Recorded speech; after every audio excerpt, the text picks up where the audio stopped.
And continuing now with my exclusive interview with nationally syndicated radio talk show host Rush Limbaugh. You want your country to succeed, and you believe that his views implemented represent a failure, predictable failure. And conservatism would represent predictable success. Well, I don't know where what he wants to try has worked. It didn't work in the Soviet Union.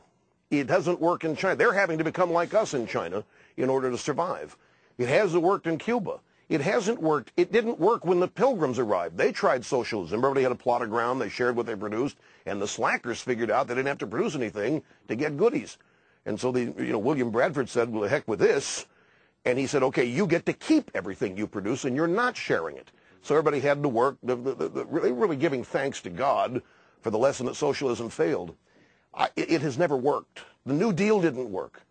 You know, Hoover was president through the Depression for 1 year. FDR prolonged the New Deal for 7 or 8 years, and yet he's given credit for ending the Depression. Didn't happen. World War II and the Depression. New Deal didn't work. This is New Deal. It doesn't work. If it works, it will be the first time that it works, but it never has, and I don't think this is going to be the record breaker. So I'm guessing you didn't get your Obama commemorative dinner plates, Rush. It's gotten so bad. Did you notice they had the commemorative Obama thong? I mean, what do you make of the, you talk about a cult-like personality, or you use the term Messiah, the anointed one. He descended from the heavens at Invesco Field. What do you make of this Obama worship syndrome, Obama mania? Well, it is cult-like, depending on the people you're talking about. But let's examine the drive-bys, the media.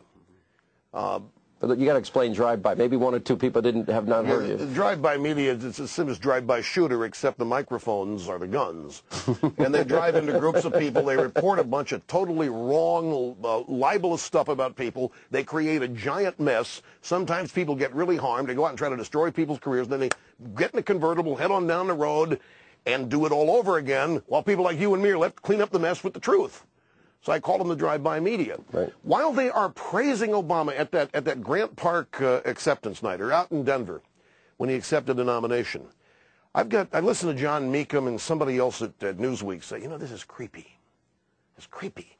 It's like he ascends after the speech and watches us watching him. They call him creepy for a few brief moments, but yet at the same time, he's the second coming.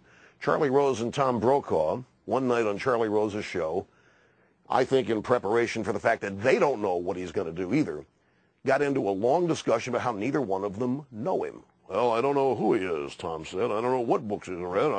I really don't know who his role models are. But Charlie Rose is echoing the same sentiment. I'm shouting at the TV, Tom, you're at NBC. Dispatch a reporter.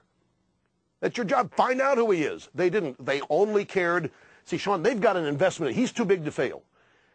They wanted him elected because they wanted to reassert their power, the media here, in being able to sway public opinion to the result that they wanted.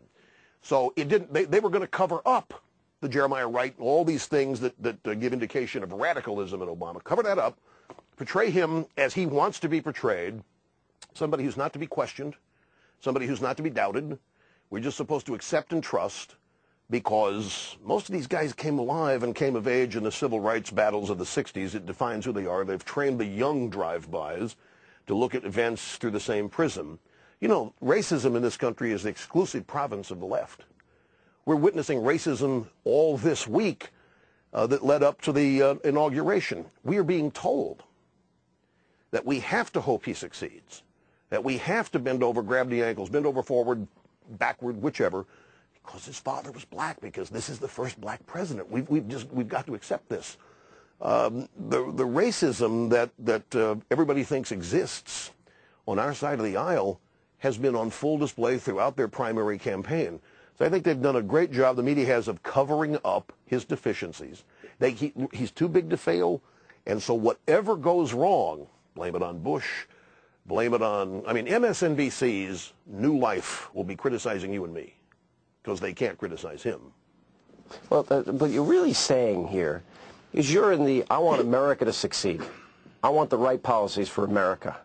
It's not about the Messiah or the anointed one or any one individual, any wrong-handed policies that's going to take America off a course of success. which is what we've been on, and this is something you've talked about for years: individual responsibility, liberty, freedom. You know, we all have choices in America. It's the antithesis of where we're headed. Yeah, and the freedom is important to understand in the founding of our country, that it's individual, not group.